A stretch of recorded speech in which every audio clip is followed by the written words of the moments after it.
नमस्कार दोस्तों, डेट है आज की 20 नवंबर 2020। स्वागत है आपका करंट अफेयर न्यूज डिस्कशन में। फर्स्ट क्वेश्चन, किसने आतंकवाद से प्रभावी ढंग से निपटने के लिए आतंकवाद विरोधी नई रणनीति अपनाई है? तो देखो, अभी हाल ही में ब्रिक्स, ये 5 देशों का एक समूह है। ब्रिक्स ने अभी हाल ही में न्यू काउंटर टेररिज्म स्ट्रेटेजी को अपनाया है। किसके लिए? टेररिज्म से इफेक्टिवली डील करने के लिए। तो याद रखेगा, ब्रिक्स इस क्वेश्चन का सही आंसर है। अब इंपॉर्टेंट है ये ब्रिक्स। ब्रिक्स क्या है? देखो, ब्रिक्स में 5 देश आते हैं। 5 देश कौन कौन से हैं? ब्राजील, रशिया, इंडिया, चाइना और साउथ अफ्रीका। पहले इसको ब्रिक बोला जाता था, फिर बाद में जब इसमें साउथ अफ्रीका ज्वाइन हो गया तो इसका नाम ब्रिक्स रख दिया गया। अगर फॉर्मेशन की बात करें तो 2009 में इसकी फॉर्मेशन हुई थी। देखो, वो बॉडी जिसमें भारत मेंबर है, उस बॉडी के एग्जाम में पूछे जाने की संभावना ज़्यादा होती है। जैसे इसमें ब्रिक्स में इंडिया मेंबर है तो इसके बारे में क्वेश्चन पूछा जा सकता है। उसी प्रकार से एससीओ, शंघाई कोऑपरेशन ऑर्गेनाइजेशन, इसमें भी इंडिया 2017 में इसका मेंबर बन गया था। तो इस प्रकार के क्वेश्चन अक्सर एग्जाम में पूछे जाते हैं। तो सी इस क्वेश्चन का सही आंसर है। बढ़ते हैं अगले क्वेश्चन की तरफ। कहाँ पर विश्व का एकमात्र सफ़ेद जिराफ देखा गया? तो देखो, अभी हाल ही में केन्या, जो अफ्रीका में एक देश है, यहाँ पर ये विश्व का एकमात्र सफ़ेद जिराफ देखा गया। अब इम्पोर्टेंट ये नहीं है जिराफ, इम्पोर्टेंट है ये केन्या। देखो, केन्या की लोकेशन की बात करें तो ये अफ्रीकन कॉन्टिनेंट में एक देश है केन्या। कैपिटल की बात करें, देखो यहाँ से 2 फैक्ट आप याद रखेगा। कैपिटल है इसकी नायरोबी, और नायरोबी में ही यूएनईपी है। क्या ये? यूनाइटेड नेशन इन्वायरमेंट प्रोग्राम, इसका हेडक्वार्टर नैरोबी में स्थित है। एग्जाम में पूछा जाता है ये क्वेश्चन कि यूएनईपी का हेडक्वार्टर कहाँ पर है? तो ये केन्या की कैपिटल नैरोबी में स्थित है। अब बढ़ते हैं अगले क्वेश्चन की तरफ। किस राज्य सरकार ने गो कैबिनेट का गठन करने की घोषणा की है? तो अभी हाल ही में मध्य प्रदेश की सरकार ने काओ कैबिनेट की फॉर्मेशन करने के लिए अनाउंस किया है। देखो, नाम से ही जाहिर होता है, काओ कैबिनेट मतलब गो कैबिनेट का मतलब काओ को सुरक्षा प्रदान करना। तो इसके लिए मध्य प्रदेश की सरकार ने एक अलग से काओ कैबिनेट का गठन करने की मतलब अभी घोषणा की है। अब बात हुई है इसमें मध्य प्रदेश की, तो मध्य प्रदेश के बारे में बेसिक इन्फॉर्मेशन देख लेते हैं। जैसे ये रही आपके सामने, कैपिटल क्या है? कैपिटल है इसकी भोपाल। ये देखिए यहाँ पे, ये मैप है मध्य प्रदेश का। मुख्यमंत्री Shivraj Singh Chouhan, governor Anandiben Patel, chief justice Ajay Kumar Mittal. और देखो, ये जो आनंदीबेन पटेल गवर्नर है ना, ये उत्तर प्रदेश की भी गवर्नर है। अभी 52 जिले हैं, लोकसभा की 29 सीटें, राज्यसभा की 11, विधानसभा की 230 सीटें। बाउंड्री की बात करें, राजस्थान, उत्तर प्रदेश, छत्तीसगढ़, महाराष्ट्र और गुजरात, इन 5 राज्यों के साथ मध्य प्रदेश की सीमा टच होती है। ये कुछ इंपोर्टेंट नेशनल पार्क हैं। देखो, इनके नाम आप याद रखेगा। Bandhavgarh national park, Kanha national park, Madhav national park, Panna national park, ये भी सुर्खियों में था। एग्जाम में पूछे जाने की संभावना ज़्यादा है।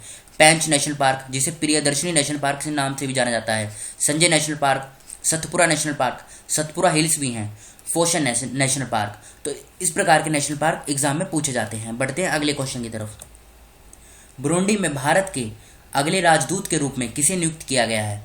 तो अभी हाल ही में अजय कुमार को, इस क्वेश्चन का सही आंसर है, अजय कुमार को बुरुंडी में अगले राजदूत के रूप में अपॉइंट किया गया है। बात करें दूसरे ऑप्शन की, मनोज कुमार भारती। मनोज कुमार भारती को इंडोनेशिया में राजदूत अपॉइंट किया गया था। सुशील कुमार सिंघल, इनको सोलोमोन आइलैंड में हाई कमिश्नर अपॉइंट किया गया था। तरनजीत सिंह सिंधु, इनको यूएसए अमेरिका में भारतीय राजदूत अपॉइंट किया गया था। अब बात हुई है इसमें बुरुंडी की।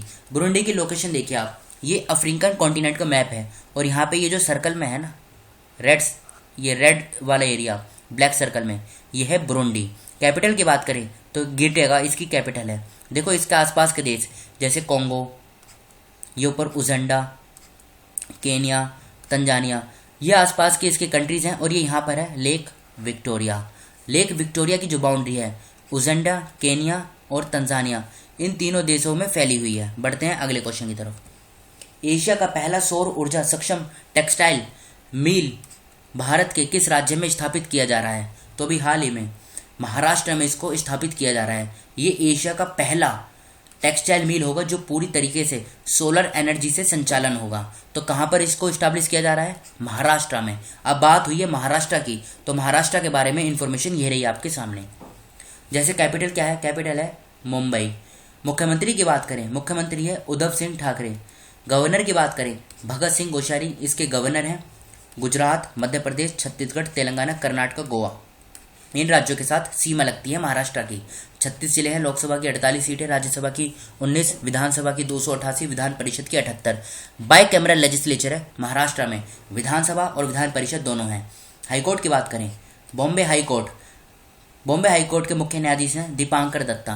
देखो महाराष्ट्र, गोवा और DNH-DD ये क्या है, Dadar and Nagar Haveli, Daman and Diu, इन तीनों की जो जुरिस्डिक्शन है ये बॉम्बे हाईकोर्ट के अंतर्गत आती है, जहां के मुख्य न्यायाधीश हैं दीपांकर दत्ता। बढ़ते हैं अगले क्वेश्चन की तरफ।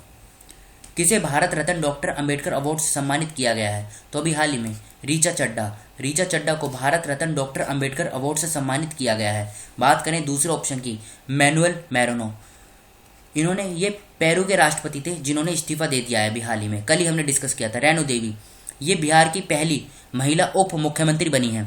सादत रहमान, इनको अंतर्राष्ट्रीय बाल शांति पुरस्कार से सम्मानित किया गया था अभी, और ये कहाँ से हैं, ये बांग्लादेश से हैं। सादत रहमान साइबर बुलिंग में इन्होंने अपना विशेष योगदान दिया था, उसको किस तरीके से रोका जाए उसी के लिए इन्हें अंतर्राष्ट्रीय बाल शांति पुरस्कार से सम्मानित किया गया था। और इस क्वेश्चन में पूछा गया है भारत रत्न डॉक्टर अंबेडकर अवार्ड, तो ये मिला है रीचा चड्ढा को।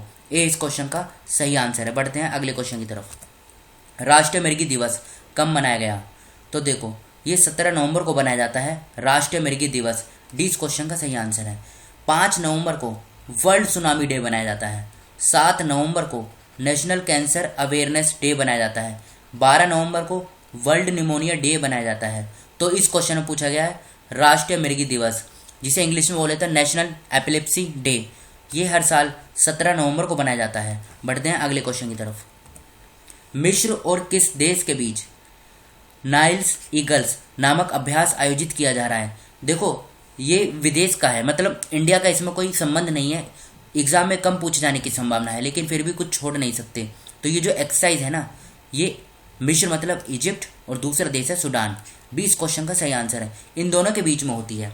देखो जब एक्सरसाइज की बात चल रही है तो इम्पोर्टेंट एक बात यह है कि अभी हाल ही में मालाबार नेवल एक्सरसाइज जो है इसका दूसरा फेज चल रहा है, और ये दूसरा फेज चल रहा है 17 नवंबर से लेकर 20 नवंबर के बीच।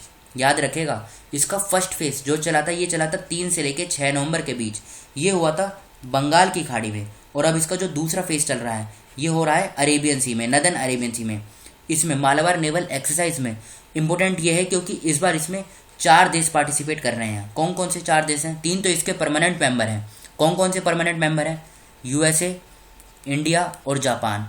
और जो नॉन परमानेंट मेंबर है ये है ऑस्ट्रेलिया। ये चारों देश इसमें पार्टिसिपेट कर रहे हैं।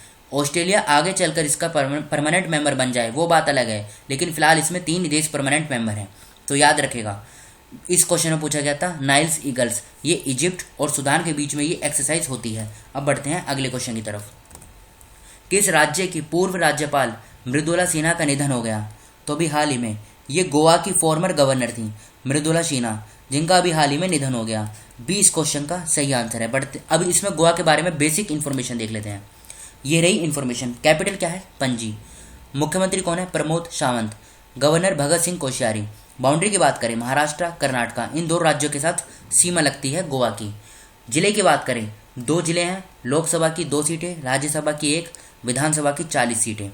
हाईकोर्ट की बात करें दीपांकर दत्ता। देखो ये जो गोवा में हाईकोर्ट है ना, यहाँ के जो मुख्य न्यायाधीश हैं ये हैं दीपांकर दत्ता। तो फिलहाल इस डिस्कशन को हम यहीं पर रोकते हैं। जो स्टूडेंट नए हैं और फर्स्ट टाइम चैनल पर विजिट कर रहे हैं वो इस चैनल को सब्सक्राइब कर लीजिए, जिससे नई वीडियो अपलोड होते ही उसका नोटिफिकेशन सबसे पहले आपको मिल सके। तो फिलहाल इस डिस्कशन में इतना ही। Thank you.